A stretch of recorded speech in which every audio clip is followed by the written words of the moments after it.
સાથે લેન દેન કર્યા પછી સંબંધ સારા શેના રહેશે? સાત પેઢીના સંબંધ બગડી જશે. તો સમજ્યા વગરની લેન્ડ ગ્રેબિંગ કરવી નહીં.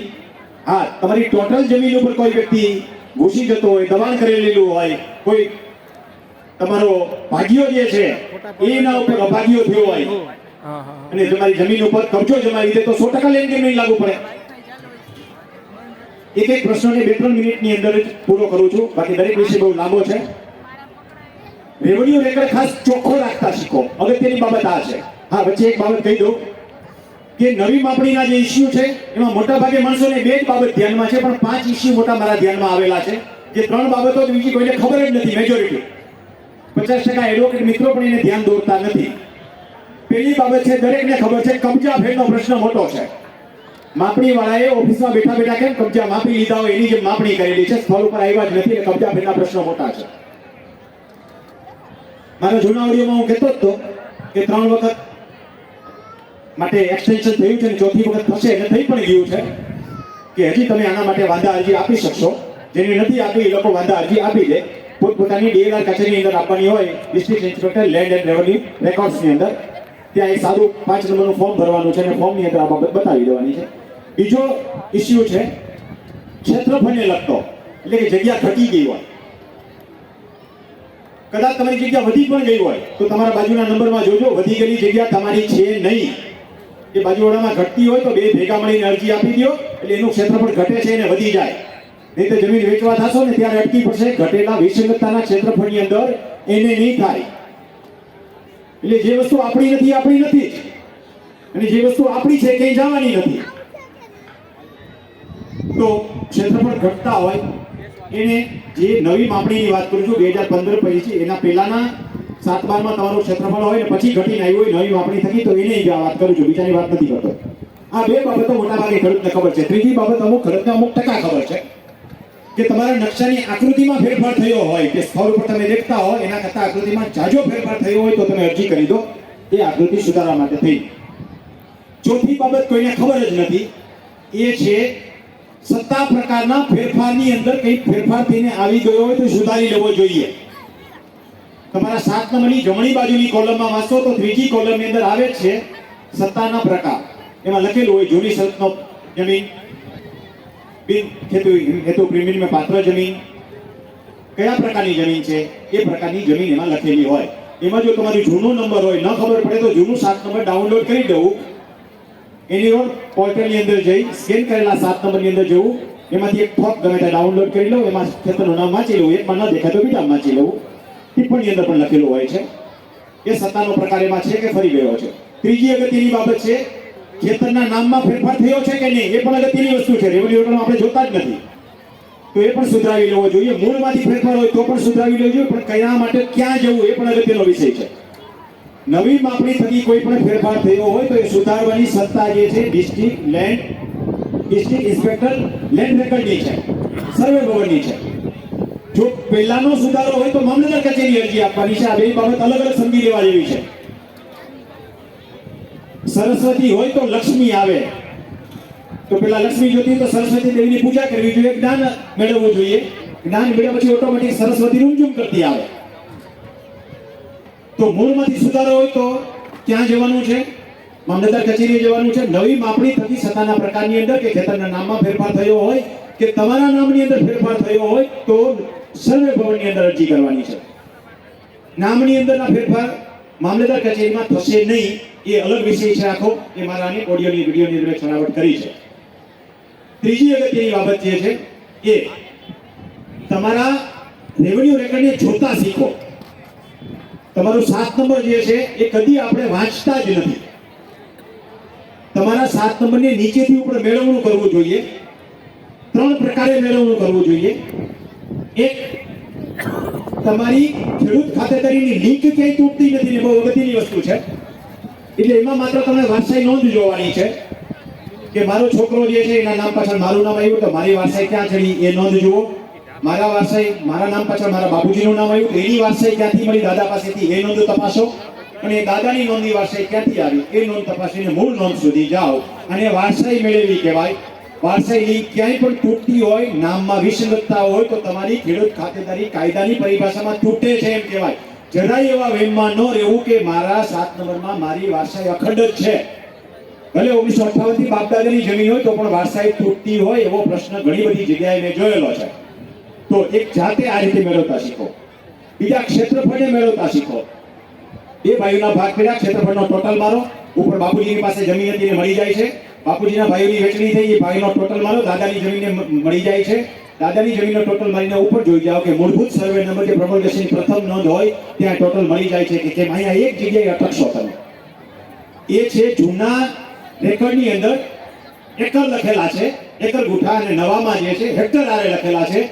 હેક્ટર આરેમાંથી એકર ગુઠામાં કન્વર્ટ કરવાની બહુ સરળ અને સિમ્પલ રીત હું તમને સાવ શીખવાડી દઉં છું. ઊભા તમે કરી શકશો. હેક્ટર આરે ચોરસ મીટરના બેઠા બેઠા આંકડાને તમારા મોબાઈલમાં ટાઈપ કરી નાખો કેલ્ક્યુલેટરની અંદર. એને 16.18 ભાગી નાખો. ફરીને કહું, રિપીટ કરું છું, 16 ગુઠાએ નહીં, 16.18 ભાગી નાખો એટલે એક્ઝેક્ટ જે આવશે એ તમારા ટોટલ ગુઠા આવી ગયા એકરના. હવે એને 40 ભાગી નાખો એટલે એકર આવી ગયા તમારા. તો આ રીતે તમે સરળતાથી હેક્ટર અને ગુઠાની અંદર મેળવી શકશો. આમાં આપણે કોઈ ગોહિલવાળા નથી. ગોહિલવાળા હોય તો એની જગ્યાએ 23.85 ભાગી નાખવા એટલે એ ગોહિલવાળાનો ગુઠામાંથી એ હેક્ટર આરેમાંથી એ વીઘાની અંદર કન્વર્ટ થઈ જશે. અને વીઘામાંથી એકરમાં આપણે બધાને ખબર છે 2.5 ભાગી નાખવાના એટલે કન્વર્ટ થઈ ગયા. એમાં 40 થી ઉપર જેટલા વધતા એટલા એકર થાય અને 40 થી નીચે એટલા ગુઠા થયા. એ ઓટોમેટિક મને ખબર પડી જશે કયા ક્ષેત્રફળ વાળી.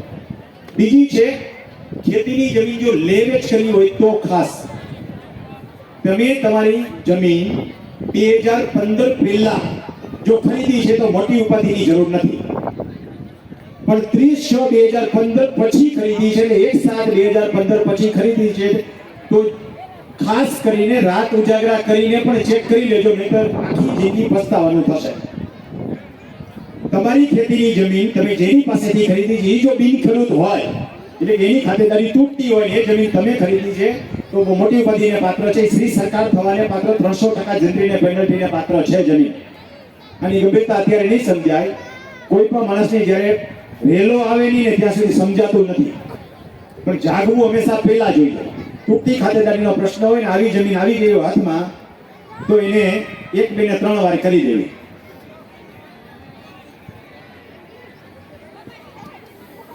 ત્રણ તારીખો બહુ અગત્યની છે. એક છે 6/5/1995, 6/4/1995.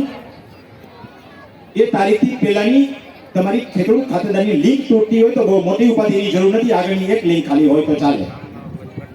બીજી છે 30/6/2015. એ પહેલાની તૂટતી ખાતેદારી વાળી જમીન તમારા ગળામાં આવી ગઈ તો બહુ ઉપાધિ કરવાની જરૂર નથી. એમાં 10% પેનલ્ટી છે, રેગ્યુલાઇઝ થઈ શકે છે. પણ 1/7/2015 ની તારીખ બહુ અગત્યની વસ્તુ છે. આવી તૂટતી ખેડૂત ખાતેદારીથી જો તમે ખેડૂત ખાતેદાર હો અને અંતિમ જમીન તમારી હોય તો હવે ખાતેદારી મટી ગઈ છે. હવે કદી પણ ક્યાંય જમીન લેશો નહીં. જો અંતિમ જમીન હોય તો બીજે ક્યાંય 7 નંબર જીવતું હોય તો ચિંતા કરવાની જરૂર નથી. આવા સમયે શું કરવું તો નવી લિંક જનરેટ કરી લેવી.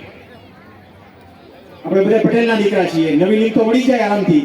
આપણે આપણી બાપદાદીની લિંકને છોડવી પડશે. એના માટે જો આપણા સસરા પક્ષમાંથી જો નવી લિંક આવી શકે એમ હોય તો પત્નીના નામે એમાં ખેડૂત ખાતેદાર સર્ટિફિકેટ મેળવી લેવું, એના નામે ક્યાંક જમીનનો નાનો ટુકડો લઈ લેવો અને આપણા છોકરાની એમાં વારસાઈ દાખલ કરી દેવી. આ વારસાઈને ત્યાં પૂરી કરી દેવી. એ રસ્તો જો બંધ થઈ ગયો હોય તો બીજો રસ્તો છે.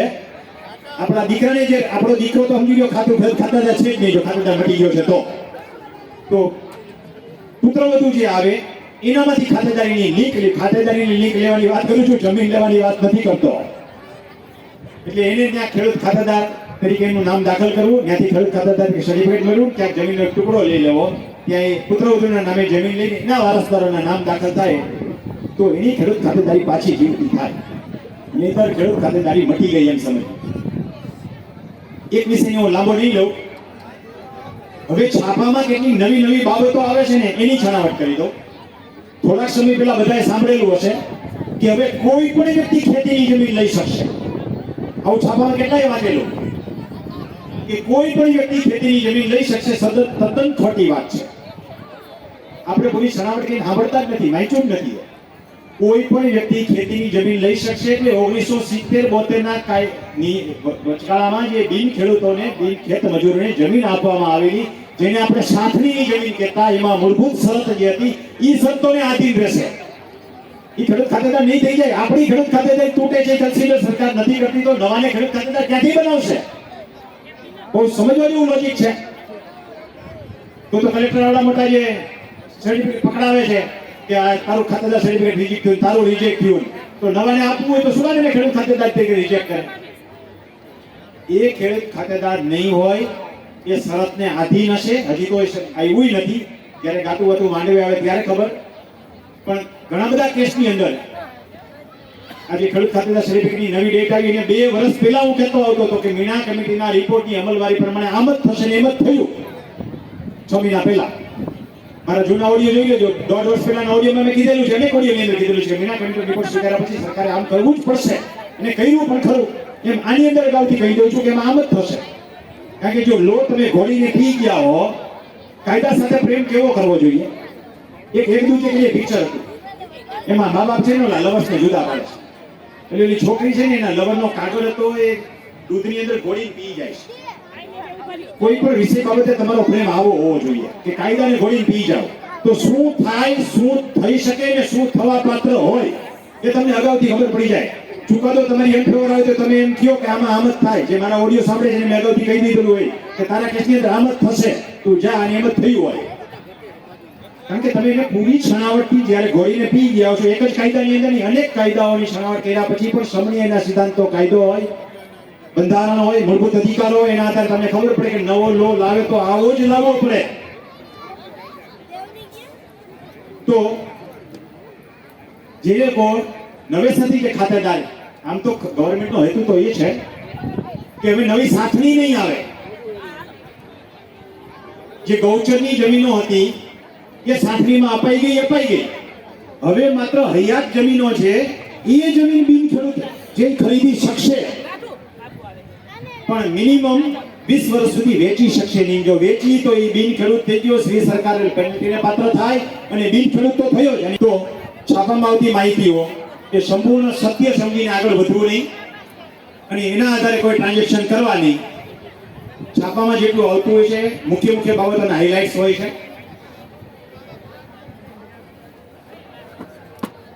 રોજ એવરીડે મને લગભગ 50 થી વધારે હું ફોનથી જવાબ આપું છું.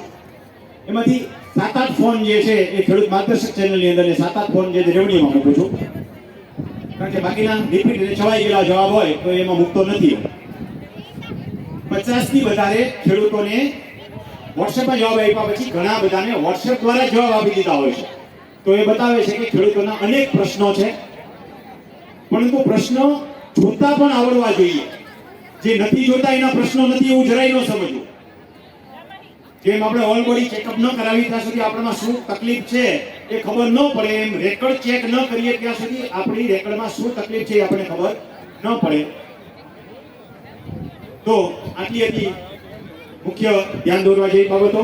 હવે મને લાગે છે કે ઊંટનું મોઢું રણ તરફ, એટલે મારી વાત અહીંયા પૂરી કરું છું. પણ મારી વાત કદી પૂરી થતી જ નથી અને મારું આ લેક્ચર સતત ચાલુ જ રહેશે. YouTube ની અંદર જઈને માત્ર ને માત્ર તમે રમણીકભાઈ કોટડી અલગ જુઓ એટલે સદાય હું તમારી સાથે રહીશ અને સદાય તમને માર્ગદર્શન મારું મળતું રહેશે. ખૂબ ખૂબ આભાર, ધન્યવાદ.